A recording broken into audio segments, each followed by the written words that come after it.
Café con Leyes, episodio número 20, edición especial Trata y Tráfico de Personas. Este es un podcast con expertos en diferentes áreas del derecho. Es un espacio hecho por estudiantes de derecho, para complementar nuestro conocimiento en el ámbito del derecho. En esta oportunidad nos encontramos con la doctora Marcela Martínez Sapertegui, abogada especialista en trata de personas y sus formas de explotación. Bienvenida, doctora, ¿cómo se encuentra? Muchísimas gracias, pero ahí hubo un error. Soy Valeria Aguilar. No te va a disculpar, sí, yo lo dejo. Entonces, comencemos de nuevo, ¿no? Estamos aquí con la magíster Valeria Lorena Aguilar Márquez. Ahora sí, no, perfecta. Ahora sí. Muchas gracias. No te preocupes. Bueno, primero antes para un poquito relajarnos sobre tener los nervios, quiero entrar un poco, preguntarle, ¿cuál fue su motivación para estudiar la carrera de Derecho? Primero que nada. Bueno, en realidad ha sido un poco al azar.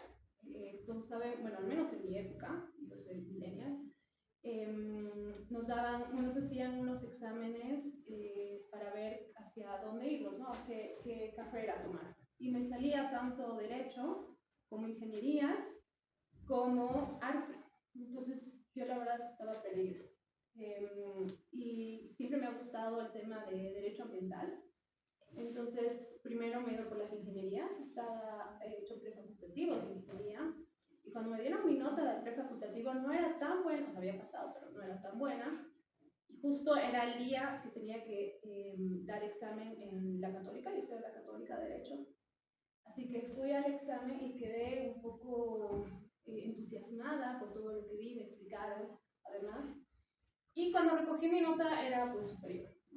Tampoco es que era un examen mega difícil, pero era muchísimo más, había mucha diferencia entre ingeniería y derecho. Entonces, no les dije ni a mis padres, y en vez de irme a inscribir con la plata que tenía para ir a ingeniería, me inscribí todo directamente en derecho. Oh, ¿qué sorprendente? Sí, ha sido un cambio radical. Bueno, después tuve que explicar obviamente a mis padres el cambio, pero bueno, ellos siempre me han apoyado. Vengo de una mamá abogada, un padre ingeniero, bueno, sí que ambos entendían de todos modos, y pues nada, en realidad así es como he empezado en el derecho. Sin embargo, en la carrera es que yo me he ido enamorando de diferentes ámbitos del derecho, porque el derecho es muy amplio, ¿no? Es más, en la universidad uno no llega a ver todo lo que es realmente el derecho. Entonces así es como he terminado estudiando derecho. En el camino he tenido realmente grandes profesores que han hecho que me enamore de diferentes áreas. Me gustaba mucho el área de derechos humanos, el área constitucional, así que yo ya desde el tercer año sabía que me quería ir ya hacia esos ámbitos. Wow, qué sorprendente, la verdad. Bueno, vamos a conocer un poco sobre su formación académica de la magíster Valeria. Primero que nada, estudió en la Escuela Militar de Ingeniería, maestría en Derecho Constitucional y Gestión Pública. También en la Universidad Privada Boliviana, sacando un diplomado internacional en trata de personas y sus formas de explotación. Y también, volviendo a repetir, de la Escuela Militar de Ingeniería, sacó un diplomado en Gerencia Pública y Control Gubernamental, diplomado en Gestión Política, Organización y Estado, diplomado en Derecho Administrativo, diplomado en Derecho Constitucional y diplomado en Gestión Ambiental. Wow, sorprendente, la verdad, su formación académica. Muy sorprendente. Continuamos. Bueno, primero en la sección número 1 vamos a conocer un poco sobre su área personal. La primera pregunta es, ¿cuál fue su mayor inspiración su mayor inspiración? Sobre inspiración en la carrera. Exacto. Va a sonar muy a mí, siempre lo advierto antes de decirlo, pero la verdad es que me molesta mucho ver esa inequidad que hay. En Latinoamérica vivimos en un país donde tenemos tanto, desde recursos humanos hasta recursos naturales, tenemos mucho, pero me cuesta creer que todavía mucha gente no tenga ni siquiera a veces para comer, cuando tenemos una tierra que es absolutamente rica, ¿no? De darnos tantos frutos, y para mí sí me molesta, ¿no? Estuve, bueno, un poquito, cuando estaba en la universidad he sido parte de la fundación Un Techo para mi País, Bolivia, ahora llamada Techo Bolivia, en la cual íbamos a construir casas con nuestras manos. Entonces, esa ha sido una gran experiencia, ¿no?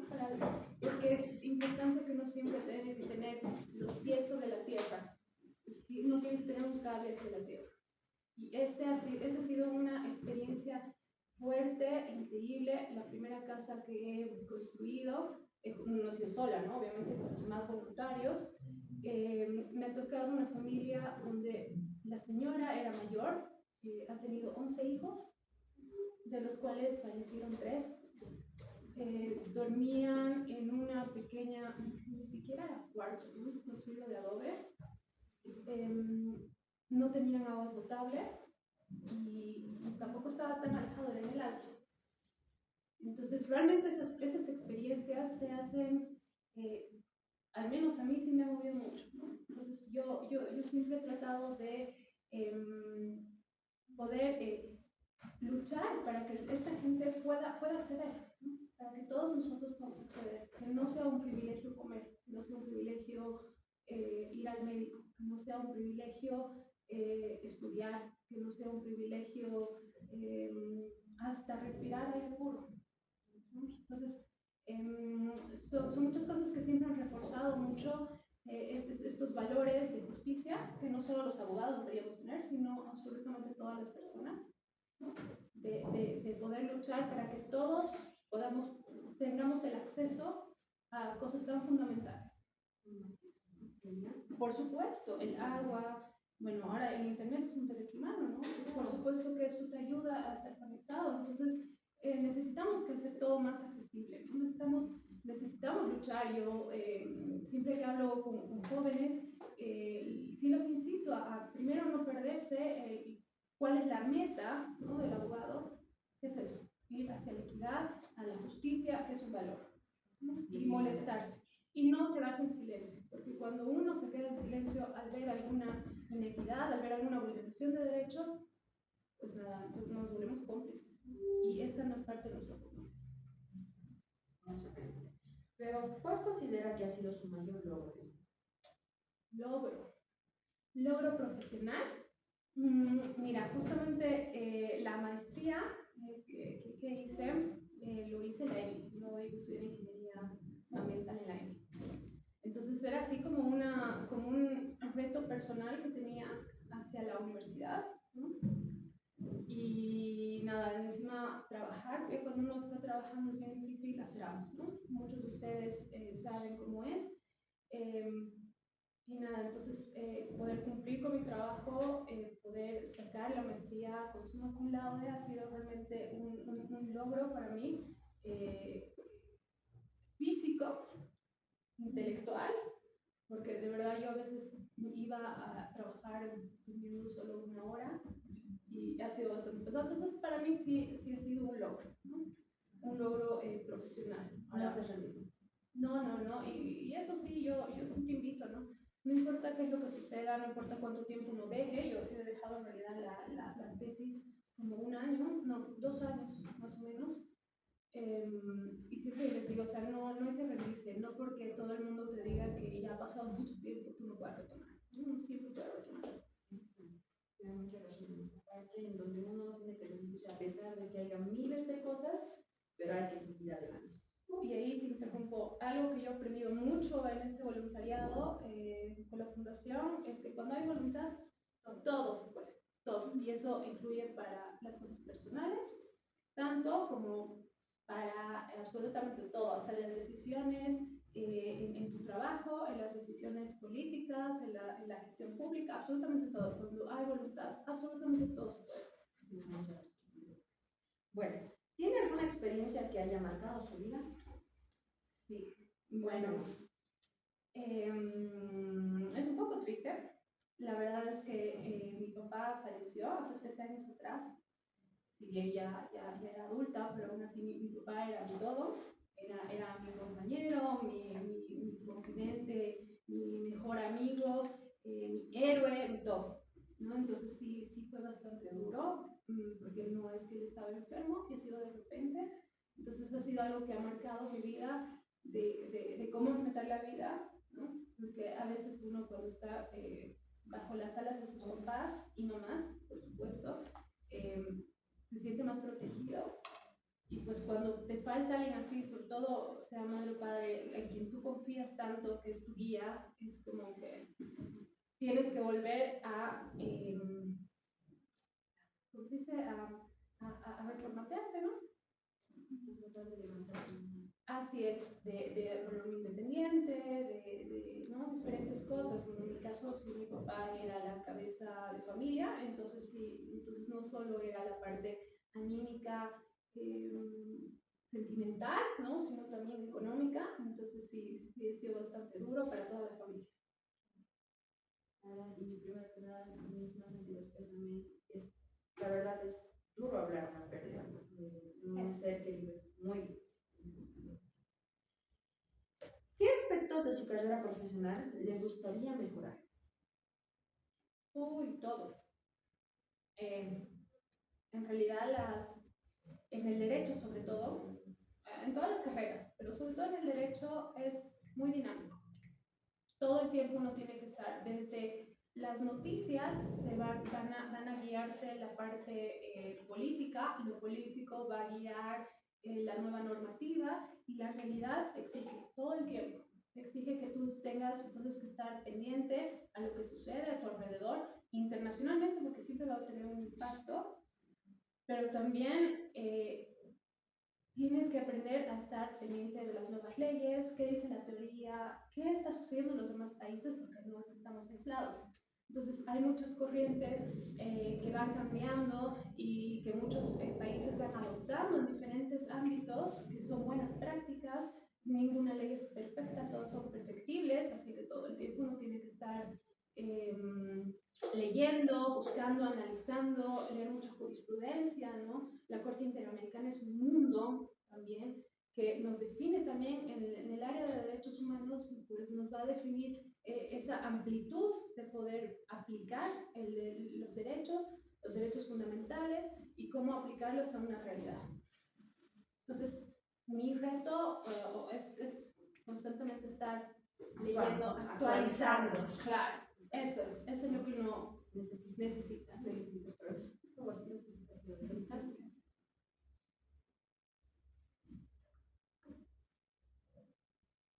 Bueno, ¿cómo mantiene el equilibrio entre su vida personal y profesional? ¿Cuál es el secreto? ¿Podría decir? La verdad es que todavía no lo he descubierto. Pero. No me digas. No hay secreto, ¿no? Creo que no hay secreto, pero de las cosas que funciona es no olvidarte de que uno es humano. Por eso cuando me piden que me presente, digo, bueno, soy una humana. Porque eso es lo primordial, ¿no? Uno se cansa. Porque han surgido los derechos laborales, ¿no? Porque hay el derecho a la vacación. No es pues porque uno se habló. El derecho a la vacación tiene pues si ves la parte teórica, la parte teórica, tiene pues, ¿no? Un fundamento de por qué, porque hay un cansancio, por eso uno debería tomar las vacaciones, ¿no?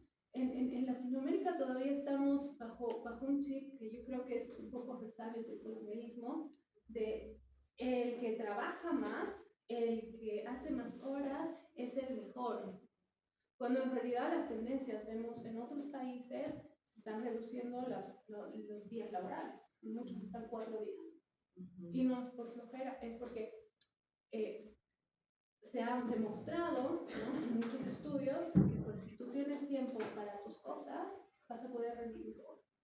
Si tienes tiempo para tu familia, para formar una familia, pues estás mejorando la sociedad, entonces no vas a tener tantos casos, ¿no? Tus hijos, vas a estar ahí para tus hijos, voces de salud, tú misma vas a dejar de enfermar tanto, el estrés, porque el estrés nos mata pues, a todos, ¿no? Entonces tiene un fundamento, ¿no? Entonces creo que todavía nos falta cambiar ese chip colonial, esos resabios de la colonia, de realmente poder pensar mucho más allá, de poder tener una vida realmente, de vivir bien, que tanto en el Estado plurinacional se ha tratado de encaminarnos, pero creo que nos hemos quedado en el camino, de poder tener este tipo de, que se reflejan además en derechos, ¿no? No solo derechos laborales, hay mucho más allá, ¿no? Entonces, por supuesto, los derechos son amplios, pero los derechos siempre van con uno. Los derechos humanos, los derechos fundamentales, pues están en nosotros, y eso nunca nos tenemos que olvidar, ¿no? O sea, nosotros no somos robots. Claro, somos humanos. Así es, entonces tenemos el derecho a la salud, y no solo es que esté en la Constitución o en una ley, sino o acceder a la salud, o que el trabajador esté afiliado en una caja, sino que tenga el tiempo para ir, que existan más políticas de prevención, ¿no? Que es porque el estrés, de que una persona realmente tenga un resfriado fuerte y que realmente te puedan dar pues una baja médica. Lo más necesario, ¿no? Por supuesto, pero bueno, todo, y no es un problema solo en Bolivia, o sea, es un problema que tenemos sobre todo en Latinoamérica por la historia que llevamos, ¿no? Obviamente tiene un porqué de todo cómo funciona, pero creo que es bueno no olvidarnos eso, que somos humanos, y reflejarlas en nuestras políticas públicas, en nuestras leyes, en nuestra convivencia uno al otro, de no ser tan individualistas. Y bueno, creo que ese es el secreto para poder tener un equilibrio. No olvidarnos de eso, no olvidarse además de uno mismo, ¿no? Claro. Si uno no está bien, no funciona. No hacemos vida profesional, ¿no? Por supuesto. Exacto. Bueno, ¿qué fortalezas considera que usted tiene dentro de su profesión? Fortalezas. La verdad es que soy muy perseverante. Me gusta además, cuando me propongo una meta, no hay quien me impida. Claro que yo siempre digo, ¿no? Todos estos fortalezas que uno tiene, a veces tienen un lado positivo y un lado negativo, ¿no? A veces soy demasiado caprichosa y me pongo una meta y la consigo. Y la consigo, y soy muy perseverante, pero también es porque me encapricho, ¿no? Entonces creo que es tengo que hacerlo, ¿no? Sí, de ambos lados, pero yo creo que esa es una de las fortalezas que tengo. Eso y poder trabajar. Creo que el trabajo te ayuda mucho, te hace sentir no solo útil, sino te enriquece. Estar trabajando en diferentes ámbitos te enriquece mucho y te enriquece como persona. Nunca te vas a ir igual de un trabajo al otro, jamás, jamás. ¿Verdad? Lo que nos cuenta, lo que nos dice, se tiene que tomar mucho, tenemos que absorber más de usted porque nos da mucho conocimiento y la verdad se le admira bastante. Bueno, vamos a hablar un poco sobre su área profesional. ¿Qué es la trata y tráfico de personas y la diferencia entre ellas? Bueno, la trata de personas necesitas tres elementos, ¿no? En Bolivia lo tenemos reconocido en el artículo 281 bis, es un delito, en primer lugar, ¿no? Es un delito que está en el artículo 281 bis del Código Penal, donde nos establece que tiene que tener tres elementos, ¿no? Primero, tiene que haber una captación, una forma de captación, tiene que haber un medio, ¿no? Y por último, tiene que haber una finalidad. En Bolivia nuestro código establece 14 finalidades, ¿no? Tenemos explotación laboral, tenemos explotación sexual, que es la más conocida, digamos. Tenemos el matrimonio forzado, la servidumbre costumbrista, o estado análogo a la esclavitud. Tenemos la extracción de fluidos, extracción de órganos. O sea, realmente es bastante ampliosa, ¿no? Un poquito yendo a los antecedentes, es esta forma de cómo se ha creado, de cómo se ha compuesto el delito de trata de personas, pues en su momento teníamos una gran ley, ¿no? En 2012. Era una gran propuesta, porque realmente contenía, ¿no? Estas finalidades que pues no las veíamos antes, ¿no? Que suceden, ¿no? En la mendicidad forzada, ¿no? Por ejemplo. Pero no hay que olvidarnos que tiene que haber tres elementos, ¿no? O sea, como todo delito, tiene que cumplir cada uno. Ahora, el tráfico de personas, ¿no? Está en el 321 bis, es otro tipo de delito. Se configura cuando una persona sale de un país a otro, ¿no? Tiene que ver transnacionalidad. Pero esa es la parte teórica. Nuestro código penal tiene algunos problemas, algunas falencias en redacción, porque todos estos delitos, estos dos delitos, vienen a través, ¿no?, de la Convención para los Delitos Transnacionales, ¿no?, donde te establecen diferentes características, ¿no?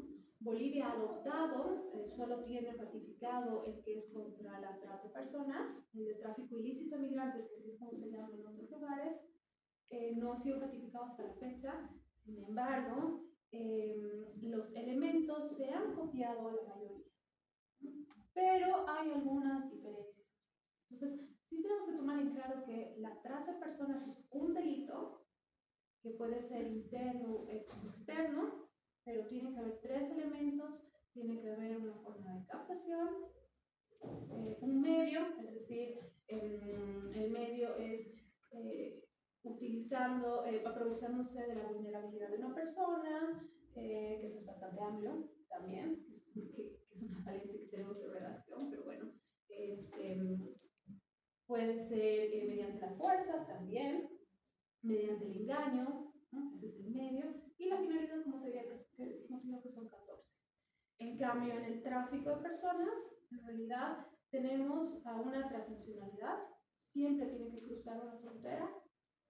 Es con una persona, normalmente el crimen organizado es quienes ofrecen a este tipo de personas para poder cruzar una frontera y establecerse de manera irregular en otro país, ¿no? Eso es conceptualmente. Ahora, sí, las víctimas de trata de personas pueden ser objeto de tráfico ilícito, pueden, pero no necesariamente tienen que ir los dos juntos, ¿no? Y eso es importante tener en cuenta porque a veces tenemos errores conceptuales, ¿no? Nuestra ley se llama la ley 263, es la ley integral contra la trata y tráfico de personas. Cuando uno escucha a diferentes profesionales o a diferentes autoridades, por el desconocimiento dicen trata y tráfico de personas, ¿no? Pero en realidad estamos hablando de dos delitos diferentes que tienen elementos muy diferentes. Uno, el bien jurídico del tráfico ilícito de migrantes, el tráfico de personas, es la soberanía del Estado. Es también la dignidad. En otros países también es irte contra la dignidad, pero lidiando. Trata de personas va contra la dignidad de la persona, porque se considera además un delito de lesa humanidad, porque es uno de los delitos más crueles que existen. ¿Cuál es la normativa que regula el trata y tráfico de personas en nuestro país? Como te estaba diciendo, existe la ley 263, pero en nuestra Constitución también en el artículo 15 establece la prohibición de la trata y tráfico. Como hemos hablado, de nuevo están haciendo mención de dos delitos diferentes, pero bueno, está prohibido desde nuestra Constitución. Entonces, sí, desde el texto constitucional existe una prohibición que existan estas dos figuras, ¿no? Tanto la trata de personas como el tráfico de personas, que sí está tipificado en nuestro Código Penal. Luego está la ley 263, como te decía, que es en su momento, ya ha pasado 13 años, en su momento era una de las leyes mucho más vanguardistas, ¿no? ¿Por qué? Porque habla sobre ámbitos de la prevención, de la atención, protección y reintegración de la víctima y la sanción y la persecución penal, ¿no? Así es como se divide la ley 263. ¿Y por qué es importante? Porque es la primera vez que se habla sobre cómo, no solo la parte institucional, donde se crea un consejo plurinacional, donde se crean los consejos departamentales, da también atribuciones al Ministerio de Gobierno, donde tiene la parte estadística, que es el Observatorio Boliviano de Seguridad Ciudadana y Lucha contra las Drogas, porque no sirve para hacer gestión pública, para emitir políticas públicas, necesita sí o sí la parte estadística. Entonces es un área fundamental, ¿no? Una institución fundamental, el observatorio, pero además crea una dirección específica, la Dirección General de Lucha contra la Trata y Tráfico de Personas, ¿no? Entonces realmente la ley escrita en su momento, en 2012, era realmente una ley bastante completa para su momento, ¿no? Pero bueno, ese es como que el ámbito jurídico actual que se tiene, ¿no? Sin tener, sin dejar de lado de que obviamente la víctima como víctima tiene sus derechos fundamentales, ¿no? Entonces, siempre, como en todo el derecho, tenemos que aprender a leer no solo la ley específica, sino el contexto entero para poder aplicar, ¿no? Por ejemplo, ¿no? Nuestra Constitución nos establece el derecho a la reparación, ¿no? El derecho a la víctima. Si bien no hay una ley específica que nos habla cómo, nos falta, ¿no?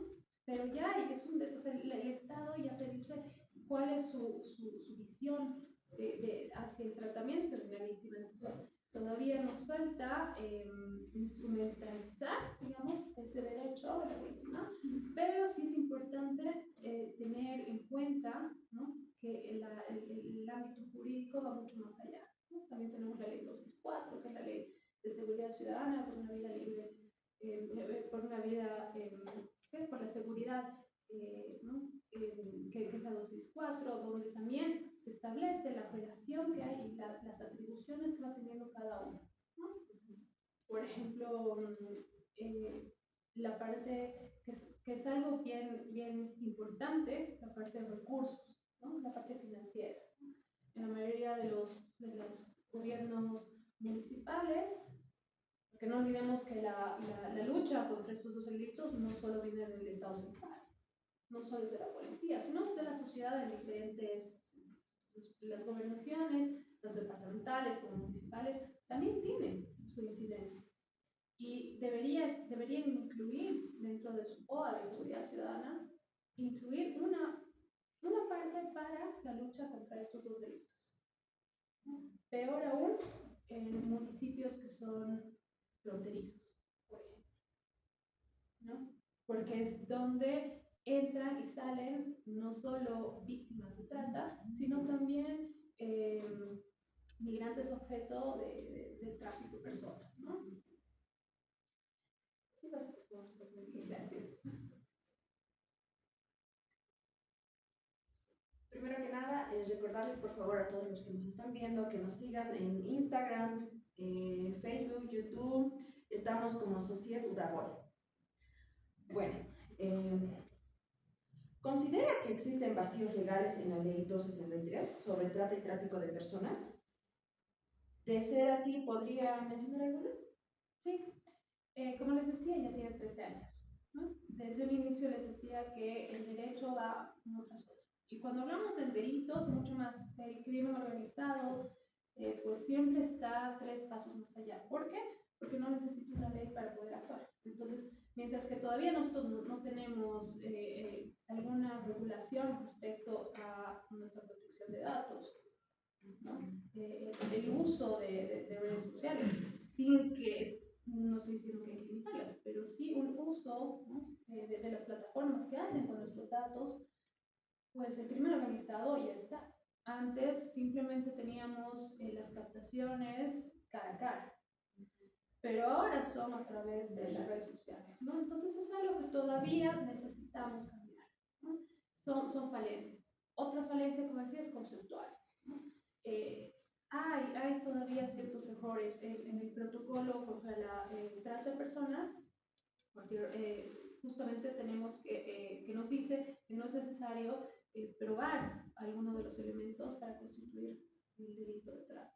Entonces nosotros no lo tenemos así. Entonces muchos delitos que entran, muchas investigaciones, se quedan a la mitad o se quedan muy flojas porque no hay cómo probar el medio.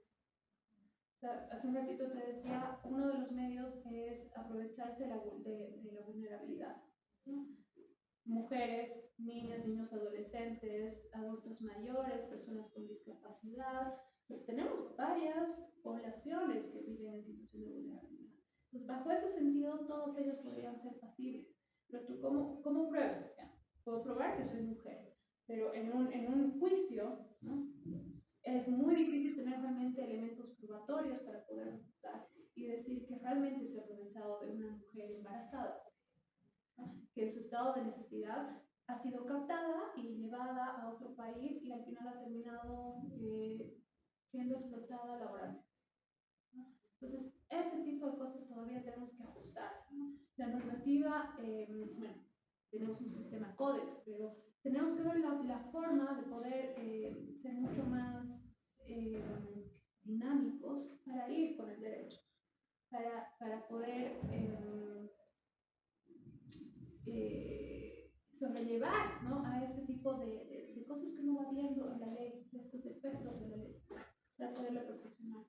Y en el tráfico de personas, pues primero ponerle el nombre que debe ser, ¿no?, como se lo utiliza en otros países, que es el tráfico ilícito de migrantes. Y creo que darle además un vuelco, ¿no? Porque a veces cuando hablamos, o sea, como te decía la ley 263, tiene este tipo de ámbitos y se habla de víctimas de trata y tráfico. O sea, en toda la denominación sería colocado trata y tráfico. Entiendo que el espíritu de la ley era poder resguardar a los migrantes, ¿no?, y reconocer sus derechos para que no estén vulnerables, porque otra población en situación de vulnerabilidad son los migrantes. Pero en este sentido de querer de proteger, pues los hemos metido en la misma bolsa. Y no se puede tener, por ejemplo, en un centro de acogida, una víctima de trata de personas que se la ha rescatado junto a una persona migrante que sí ha sido trasladada, o sea, se ha trasladado de manera regular, pero no debería estar en el mismo lugar, porque debemos preservar los elementos de las víctimas de trata. Son tantos, escuchan las historias y realmente son terribles, ¿no?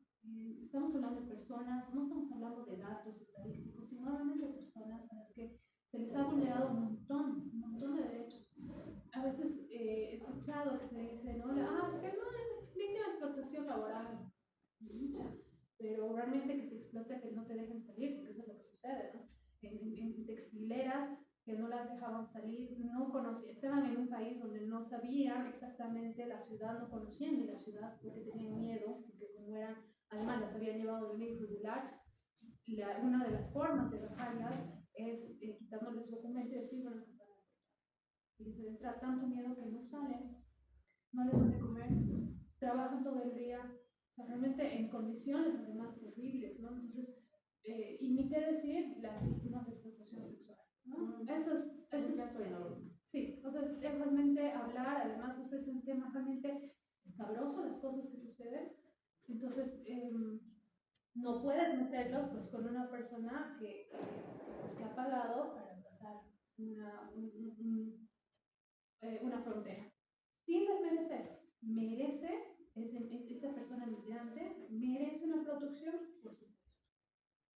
Merece que se le considere, por supuesto. Merece que se le reconozcan todos sus derechos fundamentales, por supuesto.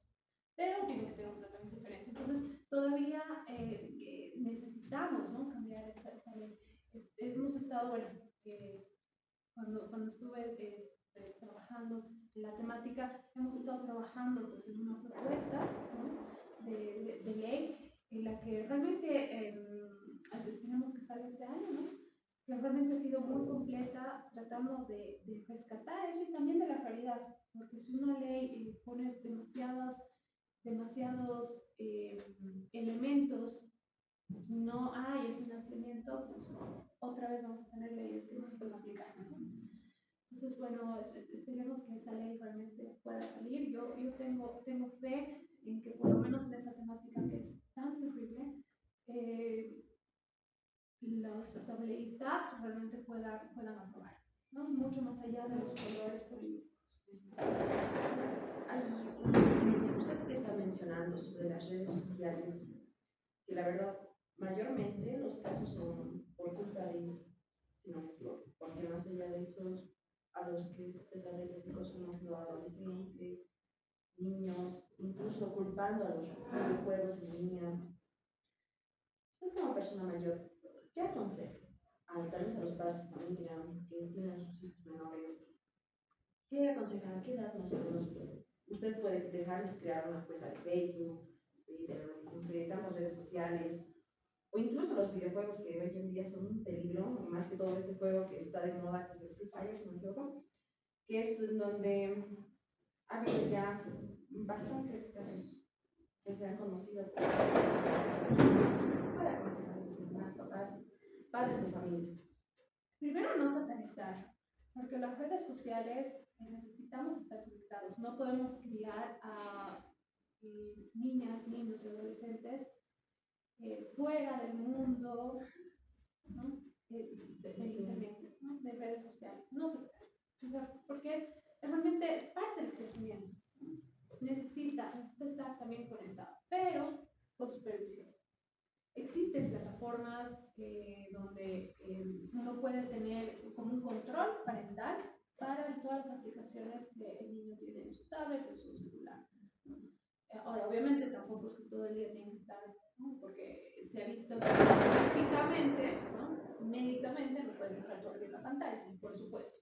Pero creo que el primer error de los padres es satanizar las redes sociales, los juegos en línea.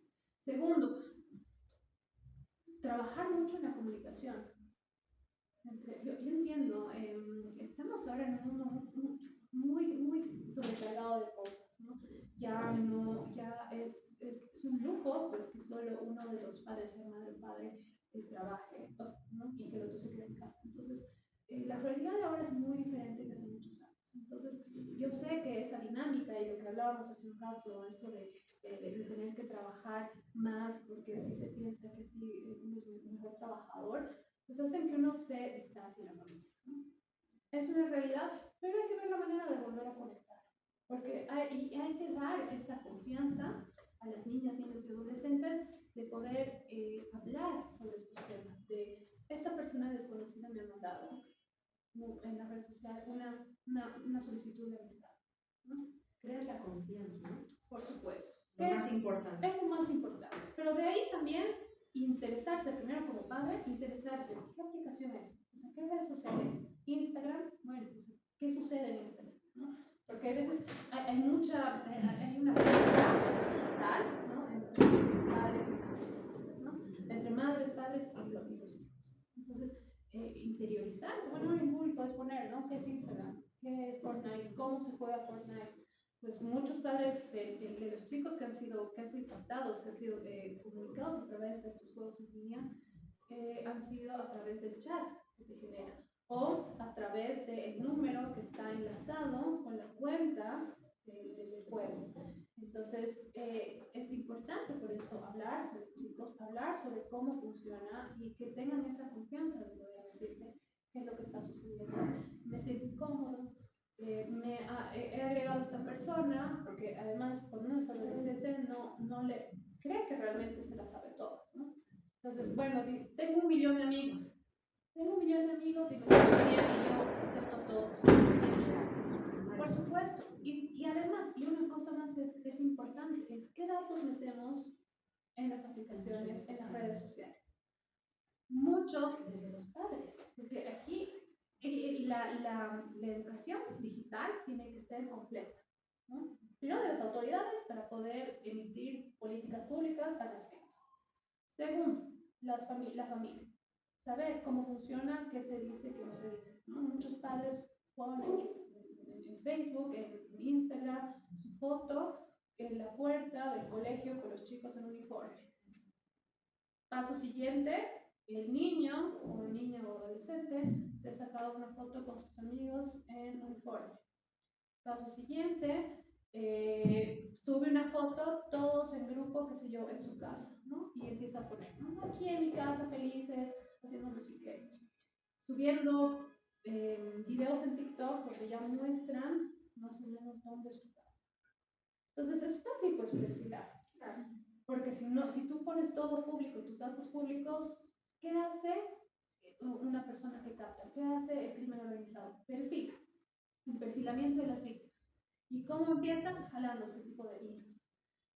¿Con quién anda? Entonces, ¿quién más anda? Por supuesto, porque mandas una solicitud y dices, hola, sí, tengo 7 años, o tengo 11 años, te he visto a la salida del colegio, yo también estoy ahí, o yo estoy en el colegio de lado o cerca. Sí, he visto que somos amigos de tal. Cuando la persona solo ni la conoce y ahí es donde empieza, ¿no? Hasta que logra que el adolescente, ¿no? O la niño, vaya al lugar a encontrarse con esta información. Entonces, necesitamos más educación digital y necesitamos integrarnos más como familia, como sociedad, todos, los profesores. A veces dicen, no, esas aplicaciones, ¿cómo van a jugar? No es cerrado. No, o sea, en un mundo digital tú no puedes cerrar. O sea, no puedes cerrar, no podemos seguir en una caverna. Hoy en día tenemos que estar súper actualizados. Por supuesto. Porque es la era de la tecnología. Por supuesto, uno puede estar desconectado. O sea, y además estamos formando. Ustedes que son jóvenes están formando. Entonces, ¿cómo se van a formar si no están a la par de cómo el mundo se está moviendo? Entonces, hay que estar súper actualizados porque mayormente, diciéndolo así, las personas que van a secuestrar y demás van a hacer un tal delito va a ser mediante redes sociales. O sea, lo más moderno diría es mediante redes sociales, ¿no? Y ahí sí te interrumpo. En realidad, la mayoría de las víctimas de trata no han sido a través del secuestro, sino han sido justamente consensuando este tipo de encuentros. Porque el crimen organizado, como te digo, perfila también a sus víctimas, que va a haber exactamente el hueco, el espacio para poderse meter y ganarse la confianza. Hay un estudio que han hecho en Inglaterra, en el Reino Unido, donde te decía solo necesitas menos de 20 minutos para poder captar por redes sociales. ¿No? Las redes sociales Es tremendo, es tremendo. En Bolivia, bueno, sí sé que el Ejecutivo está realizando un estudio justamente para ver cómo se mueve esto de redes en Bolivia, ¿no? Porque necesitamos también saber, o sea, ahorita, ¿qué dato tenemos actualizado de cuál es la red que más se utiliza en Bolivia? o TikTok. ¿Quién lo dice? ¿Cuál es la fuente? TikTok de los niños, yo tengo dos hermanas y que están. Claro, pero eso uno ve porque utiliza, pero de manera oficial no tenemos ningún documento que nos diga. Entonces, si no sabemos cuál es la red social que más utilizar, primero, uno, no puedes dar mensajes de prevención. Segundo, los padres no pueden interiorizarse para ver qué hacer, para ver qué aplicación de control parental bajarse y poder hacer el seguimiento, ¿no? Sin, y esto sí es importante, sin vulnerar la privacidad del adolescente. No, claro, no, pero además privacidad. Claro. Porque ellos se pierden la confianza. Por supuesto. Entonces, yo sé que es fácil decirlo, es complicado aplicarlo, pero es importante llegar a eso. Entonces, nos falta muchos datos al respecto para poder saber qué hacer, cómo enfrentar esto, cómo prevenir. Pero de manera general, que en realidad esa era tu pregunta, de manera general, como te digo, es eso, construir confianza con tus hijos, interiorizarte, qué es lo que hacen, cómo son las redes sociales, mucho cuidado con la información que uno da en redes sociales tuyas y enseñar a tus hijos también cómo dar tus datos personales. Básicamente eso, ¿no?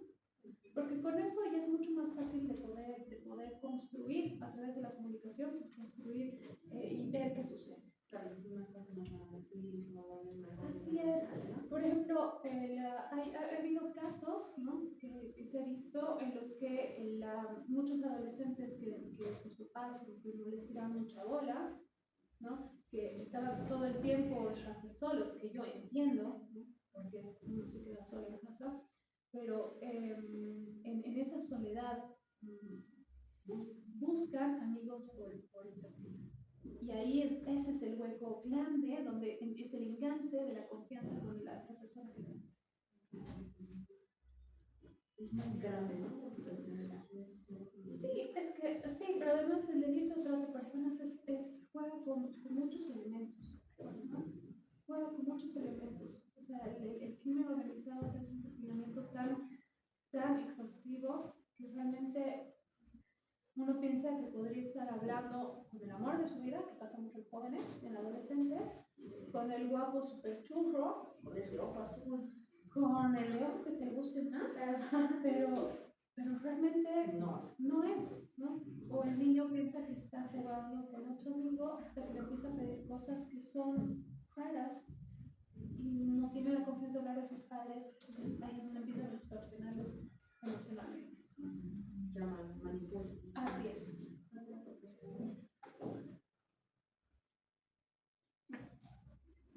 Bueno, volviendo, ¿cómo el Estado enfrenta los delitos de trata y tráfico de personas? ¿Cuál es su ámbito jurídico? Como decía, la ley 263 es como que el paraguas grande que nos da, ¿no? Se crea a través de la ley 263 que se ha modificado el Código Penal. Antes el Código Penal tenía tipificado en la trata de blancas y trata de seres humanos. Con los años, obviamente, la denominación ha ido cambiando. También incluye la modificación o la inclusión de lo que es el tráfico de personas, ¿no? Al Código Penal. Y así es como el Estado es como que la primera línea que te da de cómo enfrentar, porque te dice que es un delito, ¿no? Entonces es lo primero. Pero además, ¿cómo enfrenta? A través de políticas públicas, ¿no? Ya la ley 2, primero la Constitución ya te dice que está prohibido. Entonces ya esa es la primera línea, ¿no? Que te da el Estado de cómo realmente tú, si está prohibido, cómo lo materializas. Como te decía hace un rato, la ley 263 realmente es muy ampulosa, ¿no? Es muy completa porque te habla de diferentes mecanismos. Está la prevención, ¿no? Se establece que el Ministerio, en ese entonces el Ministerio de Comunicación, tenía que sacar una estrategia comunicacional para la prevención de trata de personas.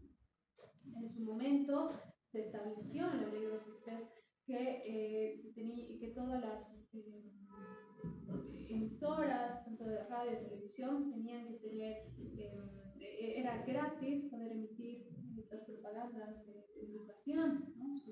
Contra la trata y el tráfico de personas. Esto es algo inconstitucional, se lo sacó de la norma, pero ya había como que una línea estatal, ¿no? ¿Para qué? Para poder sacar estas políticas.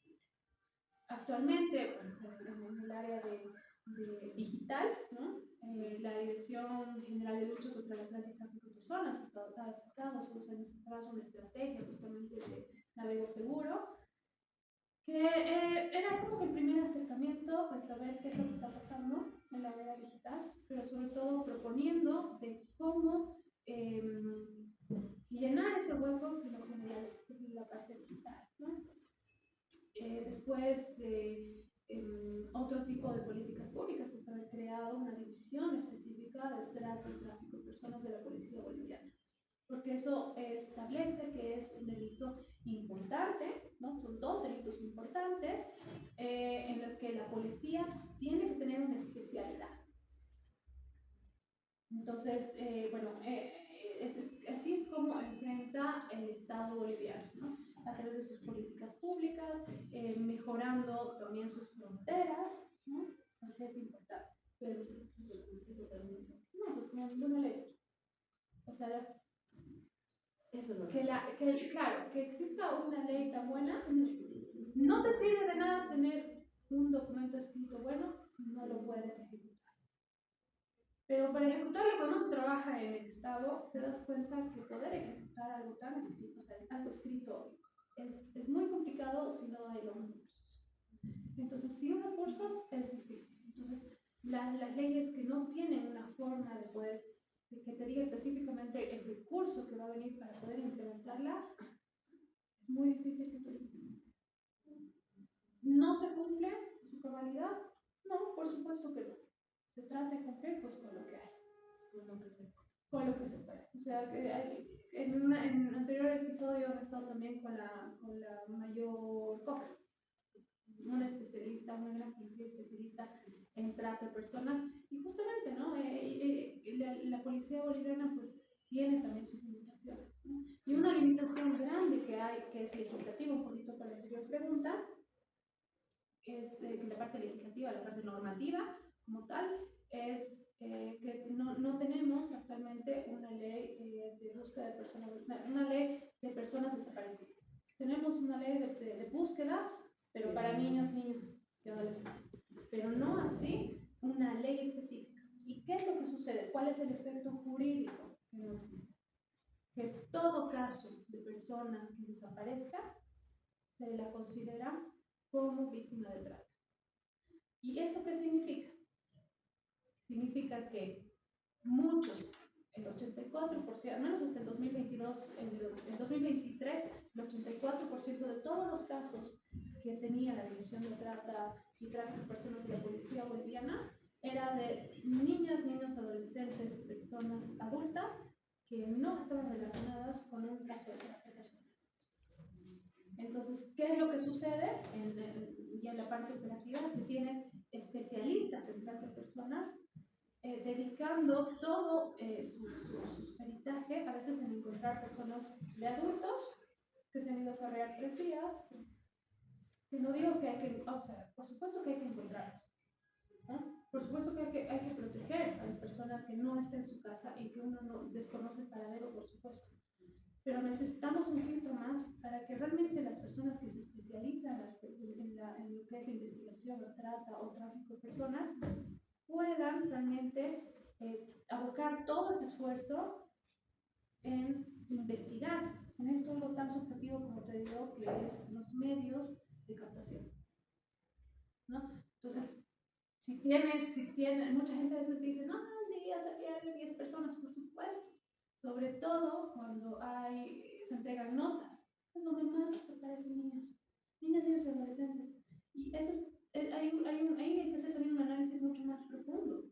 ¿Qué sucede con la sociedad? Después, porque muchos están en ámbitos violentos en su casa. Entonces escapan, tienen miedo, ¿no? Entonces, volvemos a esa comunicación, clara, confianza. Por supuesto. Y esto no quiere decir que no se le tiene que tomar importancia. Tiene una importancia que una persona desaparezca. No importa si se ha ido a farrear 3 días. No importa. Creo que como Estado debemos darle una importancia, porque la persona no está donde debería estar. Entonces no importa por qué, si se fue de fiesta, si se fue por el novio o realmente o por X o Y. Pero debemos también tener ese filtro para que realmente los casos de trata de personas puedan realmente ser identificados y no queden ahí perdidos con que se fue con el novio y no investigar más allá de realmente era el novio, ¿cómo lo ha conocido? ¿Ha sido por redes? ¿Realmente solo ha sido que se escapó con el novio porque la mamá no le gustaba la cara del chico? ¿O realmente hay algo más por detrás? Profundizar. Por supuesto. Entonces, si todo lo vemos así tan superficial, nunca vamos a tener realmente investigaciones serias sobre víctimas de trata de personas. Peor aún, no vamos a tener ni siquiera los datos para poder tener estas políticas públicas, para poder luchar contra este delito. Como digo, el delito de trata tiene muchos elementos que cuando uno realmente ve, escucha a la víctima, realmente te cala algo más profundo, porque va contra la dignidad de la persona. ¿Y cuál es el tratamiento que se le da a las víctimas? En las víctimas se trata, como te decía, dentro de los mecanismos que te dice la ley 263, te establece la atención, protección y reintegración de víctimas, ¿no? Que eso es algo muy importante. ¿Por qué? Porque no solo es que se la protege cuando se la rescata, sino que además se le tiene que dar atención, ¿no? La ley establece que a través de las gobernaciones y los gobiernos municipales se debe dar atención a la víctima a través de los equipos multidisciplinarios, es decir, debería haber un psicólogo, debería haber un psicólogo en la parte social para poder evaluar, ¿no? Cómo está la víctima actualmente y cómo se la va a esa reintegración a su familia, porque no olvidemos que no solo en la trata es que o sea, la dignidad es bien amplia, ¿no? Entonces, volver a tener sueños, volver a tener confianza en poder salir a la calle, ¿no? Eso es muy duro como víctima de trata. Ahora, el Estado, ¿cómo realmente lo hace? Pues tiene muchas falencias, ¿no? Se supone que la ley establece que debería haber centros de acogida, por lo menos uno en cada departamento, no hay. Los centros de acogida que hay son centros de acogida, la mayoría de fundaciones o ONGs. Solo tenemos 4 a nivel nacional que dependen de las gobernaciones, de las cuales de los 4 no todos tienen capacidad. Entonces, a las víctimas, como te digo, se las debe tratar como víctimas con mucho cuidado, se debe evitar la revictimización, no solo en la parte judicial, sino todo el proceso, ¿no? Se han trabajado, ¿no?, protocolos con la policía boliviana, desde el Estado, con la policía boliviana, para que el trato sea digno, para no revictimizar a ella, para que no tenga que volver a vivir una y otra vez. Una de las prácticas, que es una de las mejores prácticas que tiene el Ministerio Público, por ejemplo, es hacer el adelanto de prueba, las declaraciones como adelanto de prueba. Así evitas de que la víctima en el juicio tenga que volver una y otra vez a explicar qué es lo que ha sucedido, ¿no? Porque además hay que tomar en cuenta la víctima normalmente no sabe que es víctima. Normalmente ellas no están, todavía no llegan a sentirse víctimas como tal. Entonces es un trabajo muy arduo que tiene que hacer en el ámbito, en el área de psicología, para que la víctima entienda primero que ha sido víctima y que puede salir adelante. Y desde su punto de vista, ¿la normativa actual es suficiente? No, por supuesto. Como te decía, hay muchas falencias, ¿no? Se ponen muchas cosas interesantes en la ley, como te digo, esto de los centros de acogida, pero no se puede usar. Las gobernaciones y los municipios todavía no tienen esos centros especializados. Y si los tienen, no tienen a veces el presupuesto para tener una psicóloga que esté enfocada para las víctimas de trata. Entonces, no es suficiente. Como te digo, desde el Consejo Plurinacional se ha trabajado en la propuesta de ley, desde el Ministerio de Gobierno se ha trabajado otra propuesta de ley. Esperemos que de verdad, vuelvo a decir, que esta nueva ley pueda aprobarse, ¿no? Porque realmente necesitamos una ley más práctica, necesitamos separar entre personas con tráfico ilícito de migrantes y esa visión estatal. ¿Cree usted que la población tiene o accede a la información sobre cómo evitar ser víctima de trata de personas o ser objeto de tráfico de personas? No, como te decía al inicio, creo que todavía no se llega, ¿no? No, porque para poder hacer políticas públicas necesitas tener identificado dónde tú tienes que invertir más tiempo, más esfuerzos y también recursos financieros a ciertos lugares, ¿no? Entonces, en la parte digital todavía no se tiene una estadística específica. Entonces, ¿cómo tú llegas a los jóvenes si todavía hacemos unos folletos, unos bípticos y trípticos? ¿Tú recibes bípticos y trípticos? Sí, pero hoy en día está todo negro. Por supuesto. Entonces necesitas hacerlo por redes sociales. Sí, y no solo, claro, los millennials, como yo, utilizamos más Facebook. La generación Z utiliza más TikTok. Entonces, y los niños utilizan Fortnite, utilizan, o sea, los juegos. Claro. Entonces, necesitamos llegar ahí. O sea, como Estado se necesita llegar a ese tipo de difusión, de prevención, de poder hablar lo que hemos hablado hace un ratito, de todo este cuidado digital que necesitamos tener. Entonces, la gente todavía no tiene esa información. Pero estamos hablando ahorita de la parte urbana. Bolivia tiene también la parte periurbana, que es muy diferente en su realidad, y peor aún en el campo. O sea, si tú tratas de llegar y solo te enfocas en redes sociales, estás dejando de lado a la gente, exacto, que está a las afueras de las ciudades. ¿Y ahí cómo llegas? Por dejarlo. Hablar personalmente. Por supuesto. Entonces, por supuesto. Entonces, este tipo de prevención, o sea, para que te llegue la información está dentro del ámbito de prevención. Y para llegar a la prevención necesitas focalizar. Necesitas focalizar y identificar quiénes son más propensos. En el campo, ¿saben que es trata de personas? Por supuesto que no.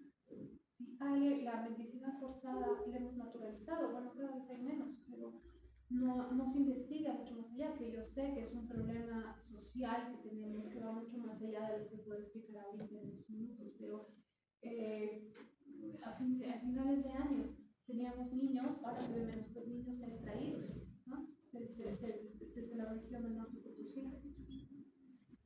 ¿Nos hemos cuestionado? No, ¿por qué? Porque hemos naturalizado. Entonces necesitamos llegar a ese tipo de prevenciones para que entiendan que ese tipo de cosas no, o sea, son delitos y que esos niños lleguen a ser víctimas. Desde su experiencia, ¿cuáles son los desafíos que se entienden para la lucha efectiva de estos delitos? Dar una lucha efectiva, ¿cuáles son los desafíos? Como te digo, cambio de ley. Sí, para diferenciar entre trata de tráfico y así tenerlo mucho más separado, ¿no? Porque no es lo mismo, para que tenga un tratamiento diferente. Además, tener una ley específica de personas desaparecidas.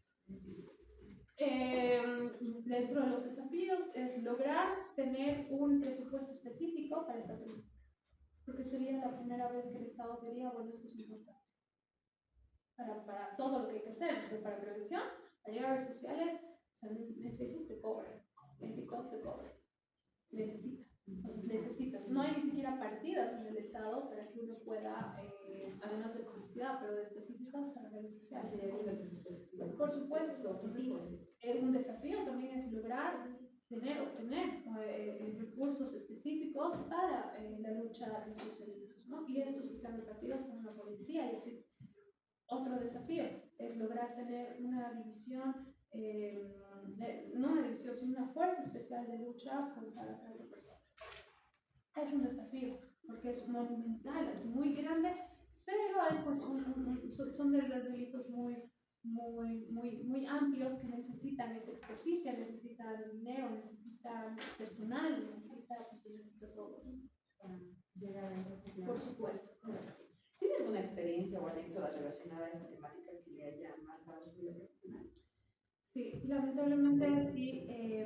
Hace 3 años atrás, 4 años atrás, yo estaba trabajando en la dirección para trata y tráfico de personas.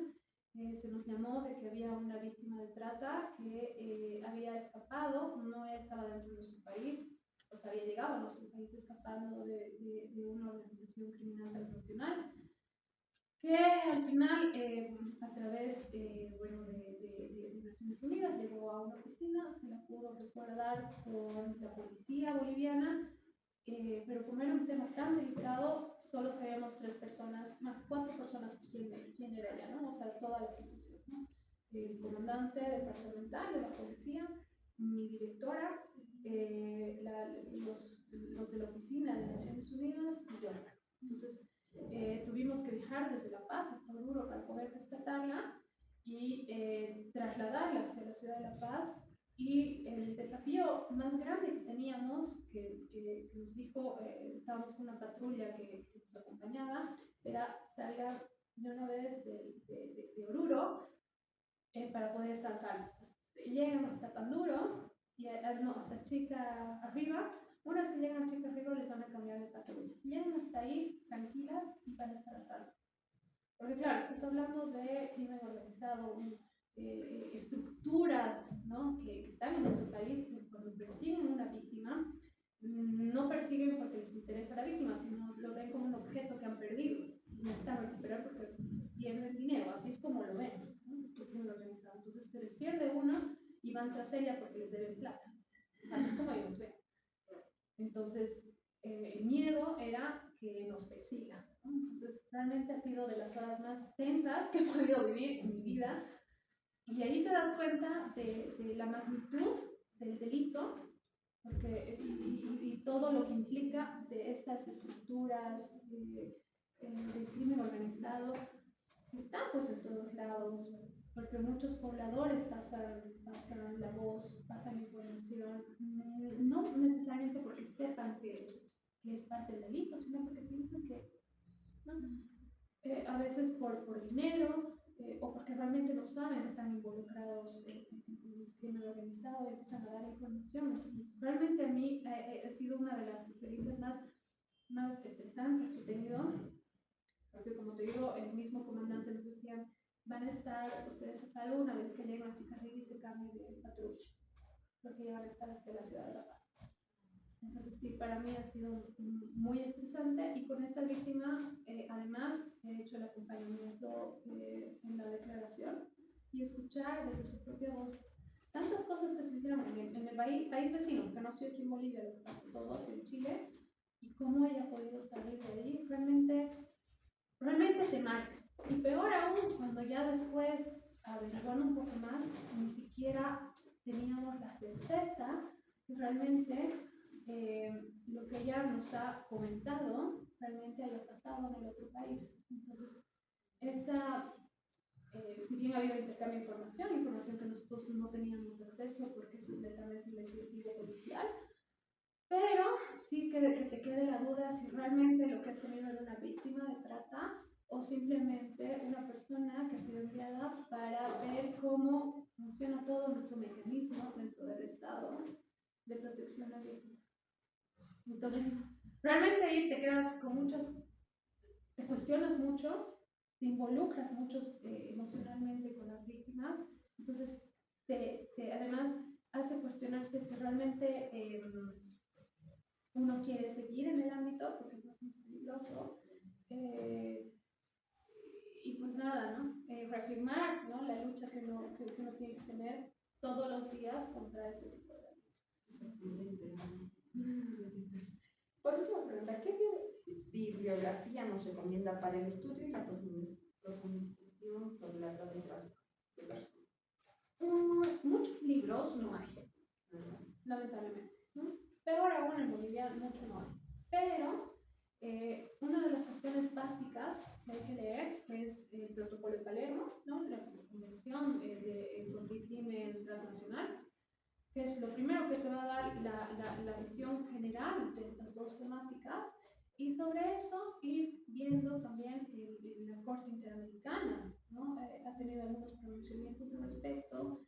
En el sistema universal igual tenemos comisiones que hablan al respecto. La UNODC saca informes anuales también, donde te da un poco la perspectiva de cómo está también en otros países. Es importante además investigar, ¿no? La parte estadística, qué sucede o cómo funciona la legislación en nuestros países, sobre todo a nuestro alrededor, para realmente comprender. Creo que la mejor bibliografía que uno puede ir encontrando es primero el Protocolo de Palermo, y ese va a ser el hito para poder jalar a qué más hay, ¿no? ¿Qué más hay ¿Para qué más hay sobre la temática? Porque se habla por un lado, por el otro, pero bibliografías, sobre todo nacionales, no hay muchas. Sí, la UNODC saca bastante sobre la temática desde una perspectiva de la UNODC, ¿no? Ya. Por último, vamos a la técnica, que es pasa con novelita, y hay unas preguntas que me han hecho mis compañeros para que usted les responda sus dudas que se encuentran, ¿no? ¿Listo?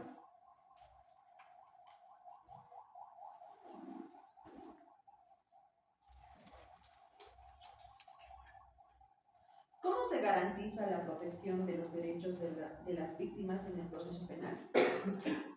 Bueno, desde la ley 263 que habla de manera general, que habla sobre todo para la niñez, la no revictimización, además, ¿no? Como estamos en el ámbito penal, pues es la protección específica de los principios que te dice en el Código de Procedimiento Penal, ¿no? que te habla de manera general, ¿no? Tienes derecho a un abogado, ¿no? Que tienes que ser escuchada.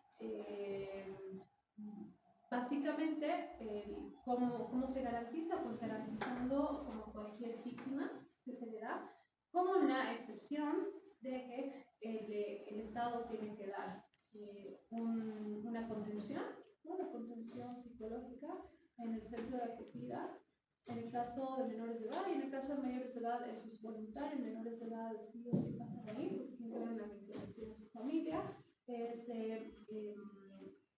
Existen las repatriaciones de las víctimas, ¿no? Tanto bolivianas que están en el exterior hacia nuestro país, y viceversa de nuestro país, de las extranjeras que están en nuestro país a su país de origen. Eso también lo establece nuestra ley 263. Y pues nada, sobre todo, que es muy específico, es la no revictimización, ¿no? Que esa sí está muy específica en la ley 263, y de manera general, como te decía, es como a cualquier víctima. Ahora, me dirás, ¿eso se cumple? Se trata de cumplir, ¿no? Se trata de cumplir todas las garantías hacia una víctima. Pero como te digo, hay muy buenas prácticas, como el adelanto de prueba, la declaración como adelanto de prueba, yo creo que es una de las mejores prácticas que en este momento tiene el Ministerio Público para garantizar la no reivindicación. ¿A qué nos me gusta hablar bastante. Ay, entonces vamos a ver si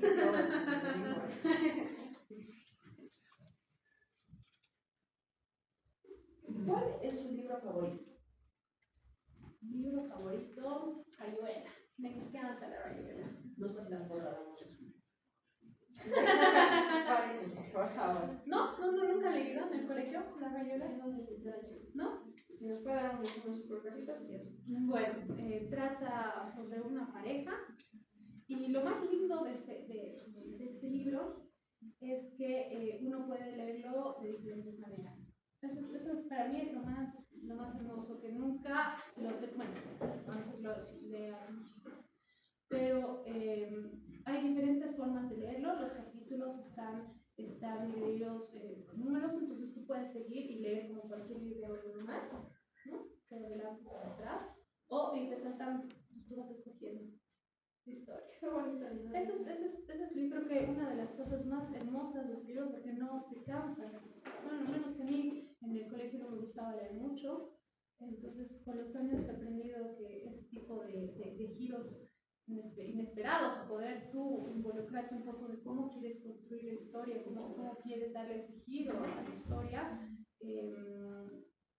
es muy interesante. Entonces sí, yo les invito a leerlo. Sí, es muy lindo y siempre, bueno, cada ciertos años siempre da ganas de volverlo a leer. Bueno, tenemos un presente de parte de la Asociación Laboral para que tome su cafecito. Ay, muchísimas gracias. Qué lindo, les agradezco mucho. No, le agradecemos a ustedes por aceptar esta invitación. La verdad, hemos tenido el placer de conocerla, que nos expanda su conocimiento. Y la verdad, muchos consejos que nos ha dado y ha sido lo mejor. Muchas gracias a usted. Se le agradece mucho.